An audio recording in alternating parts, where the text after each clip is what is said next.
Por acaso você já sentiu que a sua vida estava fora do seu controle? De que todos os seus resultados não dependiam somente de você? De que todos os dias pareciam um pouco mais do mesmo e que por mais que você se esforçasse e realmente quisesse mudar a sua vida, parecia que nada acontecia? Esse estado que você pode estar vivendo agora, ou que você possivelmente já viveu, é conhecido na neurociência como desamparo aprendido, que é muito bem documentado. Por isso, nesse vídeo eu quero te mostrar o que é o desamparo, por que ele acontece, o que acontece no seu cérebro quando você vive esse estado, e é claro, como que você pode evitar ou sair do desamparo aprendido. E para quem não me conhece, meu nome é Gustavo, eu sou criador de todo o conteúdo aqui do canal Faculdade da Vida, que posta 2 vídeos novos por semana. Então já deixa o like, se inscreve aqui no canal, ativa o sininho porque é de graça, me ajuda demais e não leva nem 5 segundos para você, tá bom? Então, sem mais enrolação, bora aprender! Para começar a explicar o que é o desamparo aprendido e por que ele acontece, eu preciso citar um experimento do Martin Seligman, que é um grande psicólogo que fez um experimento questionável do ponto de vista ético em 1960. Esse experimento hoje nunca seria aprovado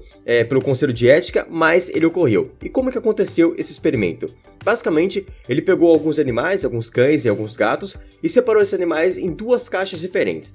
Em uma das caixas, você tinha uma divisória, assim como você pode ver na imagem da sua tela. Então, o que acontecia? Metade da caixa dava choque e metade não dava choque.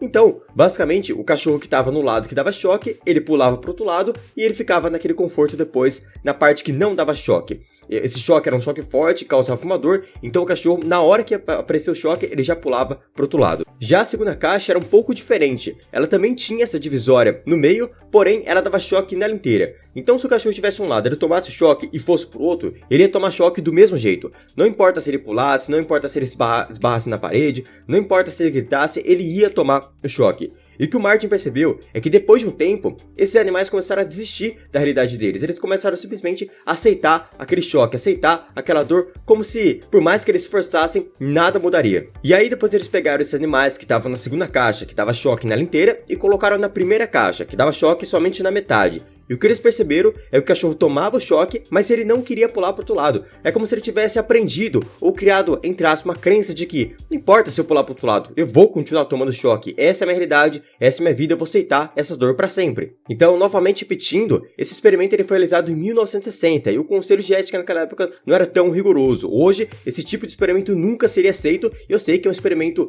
que muitas pessoas ficaram com raiva desse cara e ele é muito questionado até hoje. Mas entenda que foi feito em 1960, tá bom? Hoje nunca seria feito esse tipo de experimento com animais. Agora, você pode entender que isso acontece na nossa vida quando nós tentamos de novo, nós desistimos e passamos a aceitar e acreditar que tudo será mais do mesmo. A gente começa a viver a mesma realidade que esses animais viviam dentro dessas caixas. Mas afinal, o que nos leva ao desamparo aprendido? No experimento da caixa, você percebeu que o que fez os animais entrarem no desamparo foi aquele choque, o choque em toda a gaiola, que por mais que ele se esforçasse, ele continuaria tomando aquele choque. Mas nós humanos, quando a gente entra nesse estado, entenda que existem várias causas que podem te levar ao desamparo, mas eu vou citar 3 principais para você, tá? A primeira causa é a pessoa que utiliza uma estratégia errada, seja para mudança de vida em relação aos seus comportamentos, por exemplo, uma mudança de algum hábito, como começar atividade física ou começar uma dieta, ou então para algum projeto mais profissional. Então imagine uma pessoa que ela quer passar em um concurso público, por exemplo, e para isso ela utiliza uma estratégia que não é tão boa de estudo, ela estuda de maneira errada, ela fica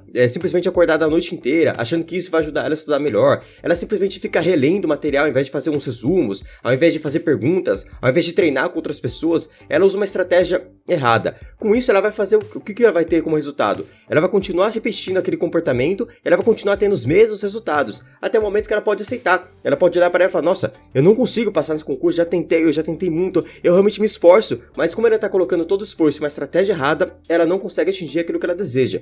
Ou então, você pode estar utilizando uma estratégia errada para mudança de comportamento. Uma pessoa que quer começar, por exemplo, atividade física, ela começa a acreditar, vendo algumas pessoas que falam sobre motivação na internet, que ela pode mudar os seus hábitos em 21 dias. E ela acredita nisso e ela começa a utilizar uma estratégia, a estratégia dos 21 dias, o passo a passo, os 10 princípios. Ela começa a utilizar essa estratégia que é rasa, que é superficial. Com isso ela não consegue atingir os resultados que ela deseja e aí ela começa a entender que o problema não é a estratégia, o problema é comigo, eu que não consigo, e ela começa a aceitar a realidade dela. A segunda coisa que pode te colocar no estado de desamparo aprendido é o foco naquilo que você não tem controle. É a pessoa que ela tenta mudar, por exemplo, os outros em um relacionamento, mas ela não consegue. Claro que ela não vai conseguir porque ela precisa mudar ela mesma para que o outro mude. E assim ela vai se decepcionando. É a pessoa que ela quer mudar de vida, mas ela fica colocando culpa na política, na economia, e tudo na vida dela é culpa dos outros. É culpa do trânsito, é culpa do chefe, é culpa simplesmente de um político, e ela não consegue mudar a sua vida porque ela quer controlar os outros e não olha para os seus comportamentos, não olha para aquilo que ela tem controle. Assim como você deve imaginar, quando ela busca essa mudança de vida, ela vai começar a colocar culpa naquilo que ela não tem controle, e com isso ela não vai conseguir realmente trazer resultados novos, e aí ela pode entrar no desamparo.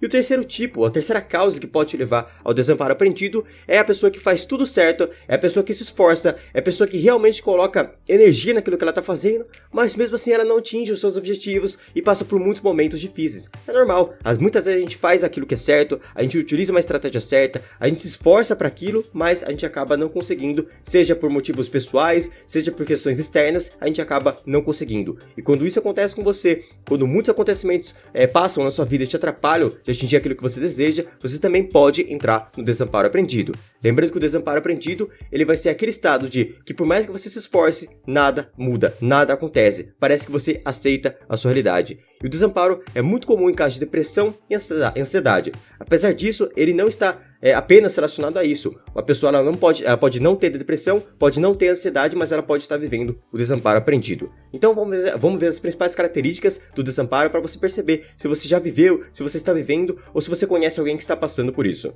Então eu consigo citar para você 4 características principais do desamparo. O primeiro é a passividade da vida. As pessoas começam apenas a reagir aos acontecimentos, não planejam, não sonham, não buscam uma vida melhor. Assim como aquele cachorrinho que estava ali na gaiola, que dava choque nela inteira, ele não queria mais tentar mudar, não queria mais tentar outras formas de sair daquele estado. Ele aceitou a realidade dele. Então, essa é a primeira característica, aquela pessoa que aceitou a vida dela. Ela não planeja, ela não sonha, ela deixa a vida levar. O que acontece, ela reage a acontecimentos e ela não faz acontecer aquilo que ela deseja. Simplesmente está vivendo de forma passiva. Outro fator muito comum que também está intimamente relacionado com a passividade da vida é a pessoa começar a criar premissas, criar crenças limitantes em relação à sua identidade, em relação à sua capacidade, em relação ao seu merecimento. É como se ela criasse um escudo, uma crença que envolve a sua identidade, que protege a sua identidade. Então, por exemplo, essa pessoa ela tentou mudar de vida, ela tentou e não conseguiu. Ela entra nesse estado e ela começa a criar crenças como, em relação à sua identidade. Eu sou uma pessoa fracassada mesmo,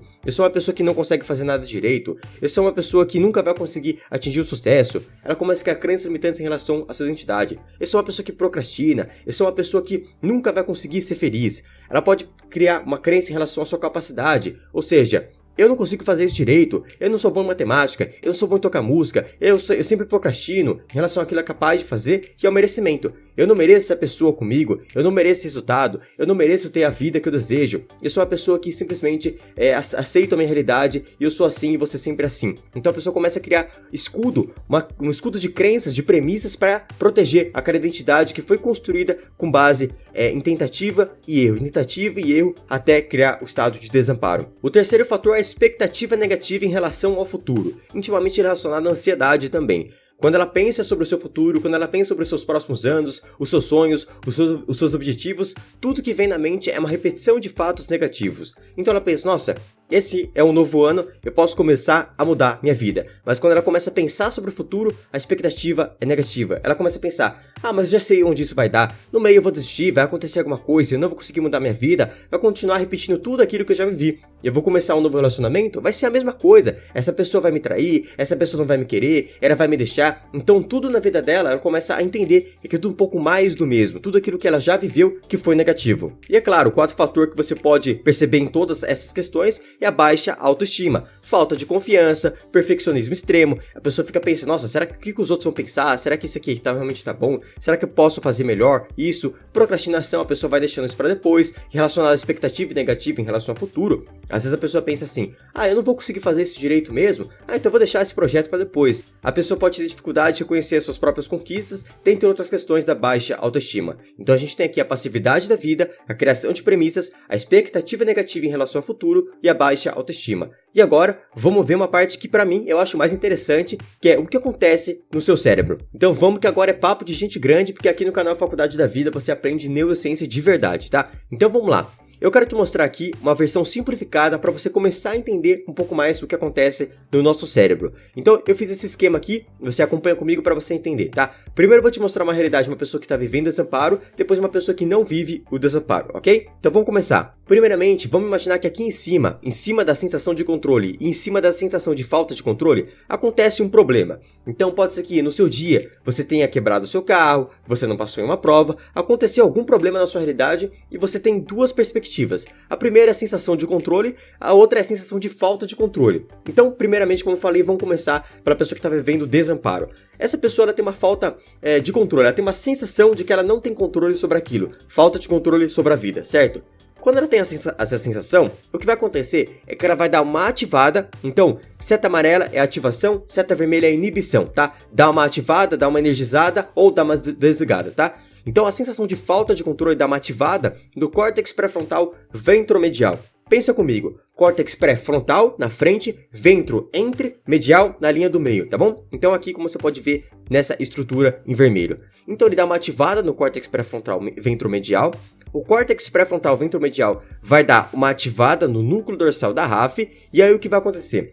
O núcleo dorsal da RAF vai produzir um neuromodulador chamado serotonina. A serotonina é um neuromodulador. Isso significa que ela vai dar uma ativada em alguns certos neurônios, ela vai dar uma energizada, uma ligada, e ela vai dar uma desligada. Ela vai inibir a atividade de outros neurônios, tá? Então, primeira coisa, ela vai dar uma inibida, uma desligada na substância cinzenta periaqueductal ou periaquedutal, tá? Então, o que vai acontecer? Isso vai estar intimamente relacionado à passividade com a vida, como eu mostrei para você, que é um dos fatores principais do desamparo aprendido. Mas outra coisa que a serotonina vai fazer é dar uma ativada nas amígdalas cerebrais, tá? Não é amígdalas da garganta, são amígdalas cerebrais. A gente tem duas, uma em cada hemisfério, parece duas amêndoas, tá? Então ela vai dar uma ligada, uma ativada nas amígdalas cerebrais e isso vai produzir uma sensação de ansiedade, uma expectativa negativa em relação ao futuro, como eu já tinha mostrado para você. Agora vamos ver a situação da pessoa que ela não vive o desamparo aprendido. Então acompanha aqui comigo. Aconteceu algum problema aqui na vida dela, algum problema no dia dela. Então ela pensa que ela tem controle sobre aquilo. Ela olha sobre o que ela tem controle, como que ela pode resolver, procura a solução e não foca somente no problema, então ela tem a sensação de controle. Eu posso resolver isso.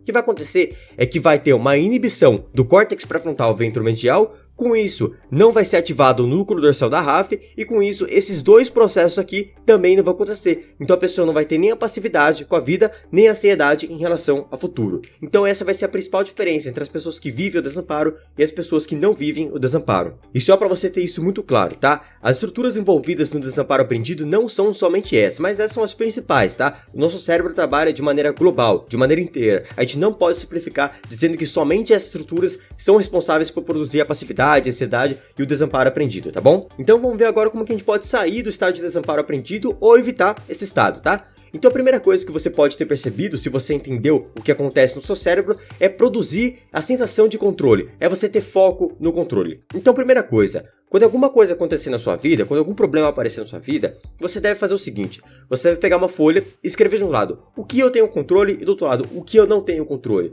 Ah, eu não tenho controle sobre o que os outros vão pensar, eu não tenho controle sobre economia, eu não tenho controle sobre o que meu chefe vai dizer, mas eu tenho controle sobre como que eu vou planejar esse meu objetivo, sobre como que eu vou poder juntar mais dinheiro para comprar os recursos, eu posso ter controle sobre isso. E aí você vai ter mais intenção de o que eu posso aqui no que eu tenho controle, qual é a solução que eu posso ter, o que eu posso aprimorar. Então isso é essencial, ter foco no controle. A gente se preocupa muito com aquilo que a gente não tem controle e isso pode produzir o desamparo aprendido, como eu mostrei para você. A segunda coisa que você pode treinar é o foco na solução.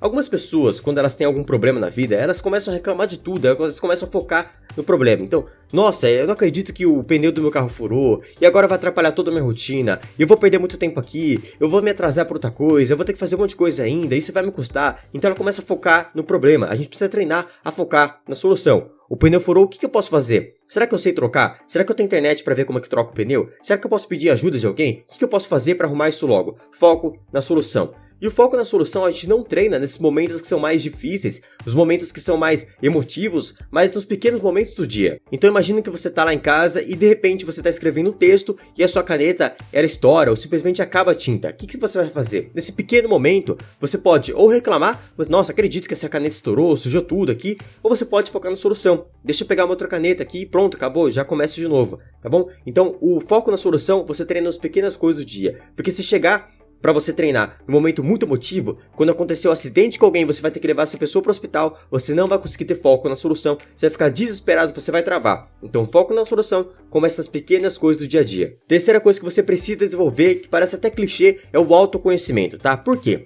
Quem sabe quais são os seus pontos fortes, quais são os seus pontos fracos, quais são os seus valores, a sua missão de vida, a sua personalidade, entenda aqui, que não é você ver qual princesa da Disney você é, não é pra você ver esses testes do Facebook, não. É pra você entender realmente a sua personalidade com base em teorias científicas, tá? Hoje a teoria que é mais aceita a sua personalidade, é a teoria dos 5 grandes traços da personalidade. Você pode pesquisar, tem vídeo aqui no canal também, tá? E tudo que envolve o autoconhecimento vai fazer você ter a sensação de mais controle da sua vida. Quando você se conhece, você sabe o que você é capaz, o que você não é capaz, os momentos que você consegue vencer, os momentos que você não vai conseguir vencer, os momentos que você precisa de ajuda, os momentos que você não precisa de ajuda. Quem se conhece tem mais controle sobre a vida. Mais uma atividade aqui que você pode fazer é aprender a traçar metas de maneira correta. Quando eu sei traçar metas de maneira correta, quando eu sei a estratégia certa para mudar a minha vida, seja uma meta profissional, uma meta pessoal, eu consigo ter melhores resultados. E se eu tenho resultados, se eu colho resultados, se eu percebo que as minhas ações estão me levando para a vida que eu desejo, então eu tenho a sensação de controle da minha vida. Então se você quiser saber como que eu faço o meu planejamento, a minha estratégia para construir novos hábitos, que é algo que é muito difícil para a maioria das pessoas, você pode clicar aqui no card acima que eu gravei um vídeo completo explicando a minha estratégia passo a passo. E por fim, a última coisa que você deve fazer é procurar um profissional, porque um profissional, um psicólogo, um psiquiatra, ele vai te ajudar em todas as questões. Então, se você não sabe, Gustavo, como que eu vou desenvolver um autoconhecimento? Como que eu vou traçar novas metas? Como que eu vou ter mais foco na solução? Como que eu vou resolver a minha vida como ela tá nesse momento? Um psicólogo, um psiquiatra, ele vai te ajudar, tá? E tudo isso que eu passei pra você não substitui um acompanhamento de um profissional. Isso é só um complemento, alguma coisa pra você entender o que tá acontecendo com você, ou que já pode ter acontecido com você, tá bom? E pra você que chegou até o final desse vídeo, eu quero te fazer um grande convite. Aqui no primeiro link da descrição, você conhece a plataforma Faculdade da Vida, que hoje é a maior escola de desenvolvimento pessoal do Brasil, baseado em ciência. Como você pode ter visto nessa aula, o que eu priorizo é o conhecimento verdadeiro, o conhecimento robusto, e não com dicas motivacionais ou de livros de autoajuda. Então, se você quer levar o seu conhecimento para um próximo nível, clica no primeiro link da descrição e conheça a plataforma Faculdade da Vida. Então, muito obrigado pela sua atenção, parabéns por você ter chegado até aqui nesse vídeo. Eu te vejo num próximo vídeo ou dentro da plataforma. Até logo!